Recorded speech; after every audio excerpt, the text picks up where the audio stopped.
Castries, St. Lucia is often defined by its postcard-perfect harbour, where cruise ships dock and luxury travellers arrive. But that version of the story is incomplete, because beyond the pristine marinas and resort gates lies a city shaped by empire, resilience, and a vibrant culture that most visitors never truly encounter. This is the other Castries. This is the global dock, where the world comes to anchor.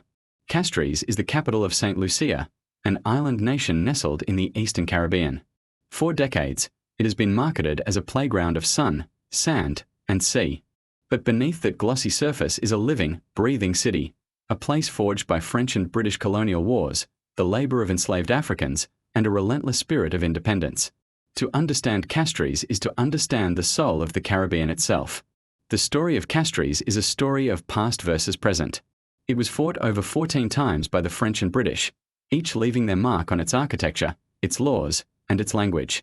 But the true foundation of this city was built by the enslaved Africans who were brought here to work the sugar plantations. Their legacy is not just a footnote in a history book. It is alive today. You can hear it in the rhythm of Creole, the French-based Creole language spoken on the streets. You can taste it in the national dish of green figs and saltfish.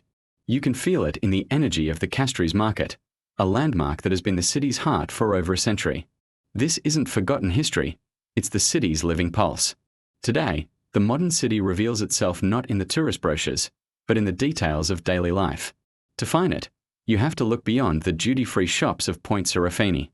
You find it in the quiet dignity of Derek Walcott Square, named after one of the island's 2 Nobel laureates. You discover it in the vibrant chaos of the Central Market, where vendors sell everything from local spices and handmade crafts to the freshest catch of the day. This is where you see the real Castries, a city not just for visitors, but for the people who call it home, whose lives unfold far from the all-inclusive bubble. When visiting, you can choose how deeply you want to connect with the city. For travelers who want comfort with a touch of local character, boutique guesthouses nestled in the surrounding hills offer stunning views and a more personal experience. And for those seeking world-class luxury, the resorts lining the nearby bays provide every imaginable amenity. A realistic daily budget, excluding accommodation, would be around $75 to $100, allowing you to eat at local restaurants, use public transport, and experience the city on its own terms. Castries isn't just a destination you see, it's a place you feel.